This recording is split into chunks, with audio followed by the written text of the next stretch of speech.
Hey everybody, Ben Frederickson here alongside Jeff Gordon for this week's Inside Pitch. Gordo, is it a phoenix rising from the ashes? No, it's Fredbird finding his feet. He's back. Yeah, okay, look, the Cardinals, they're 18-26 at the time we're recording this. They're still in 5th place in the National League Central at the time we're recording this, but they're only 6.5 games back. They have 3 consecutive series wins, 2 against division opponents that were ahead of them in the standings. They have 8 wins in their last 10 games. Gordo, we said they needed to show they could win consecutive games. We said they need to start stacking series, and we said they need to start winning games at home. Beating the division-leading Brewers at home, that's a pretty good trend for the momentum. What do you make of these Cardinals trying to find their footing here? Well, at least the franchise hasn't completely left the tracks. You know, the national storyline was the Cardinals have finally imploded. It's a complete dysfunctional mess. The Wilson Contreras situation, Ben Fred, you slapped him around. I think you got him back on track. Good work there. Everything 10-24, unbelievable how bad things were. And this was the story that everybody around the country who doesn't like the Cardinals was having a lot of fun with. But while we don't know if this team can get back in the chase, because one of these other NL Central teams could actually get on a run as well and get going again. We do know that the franchise, there is some hope. Some younger guys are playing well. The pitching's gotten better. Contreras appears to be salvaged. So are we facing the end of days? No. We're going to have a parade anytime soon? But at least it's not the end of days, Ben Fred, because last time we did this, Fredberg was down. He was face down. He's up again. He was beaked down. I think here's my theory on what happened here.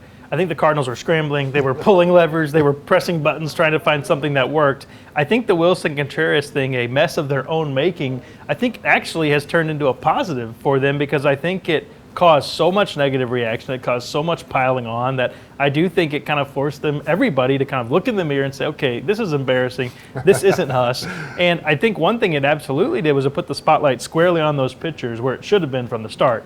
And they were underperforming. And as Ali Marmol said, they put their own backs against the wall here. So sometimes you do see a little more fight when that happens.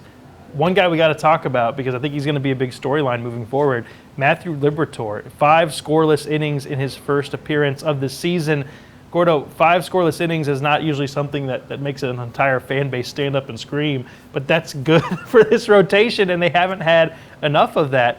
Can this be the season where Matthew Liberatore kind of starts to at least soften the opinion of the Randy Arozarena trade? Because right now it looks like the Cardinals traded away a great playoff performer, a guy who's off to one of his best starts of any season. He's had some good seasons in Tampa, and Liberatore has not been effective at the major league level. Can he change that? This rotation needs help.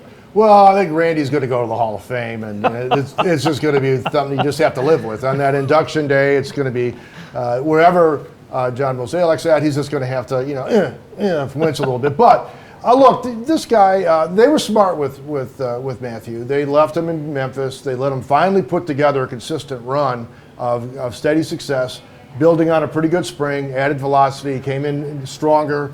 They let him go for a bit, didn't jerk him up and down like last year when he wasn't ready. And, they rushed him up the ladder, and then there was the COVID year, so there's a lot of excuses to be made for why he stalled.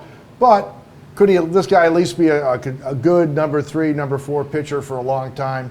Yeah, I think there's that potential. Will that ever make people happy about what happened with Randy? Probably not. But at least they didn't just give Randy away like they did another guy who's leading the league in RBIs over on the other side, Ben Fred. That was just like pure, here, have him.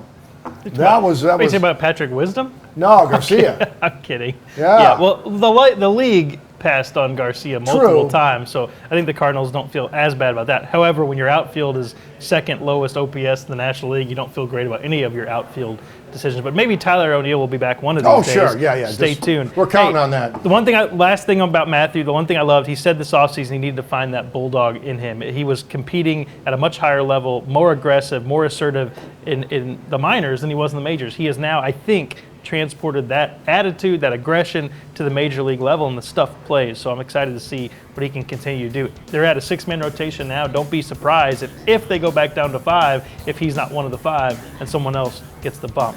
We'll keep it locked at stltoday.com. For all of your Cardinals coverage, for Jeff Gordon, I'm Ben Frederickson. We'll talk to you next time.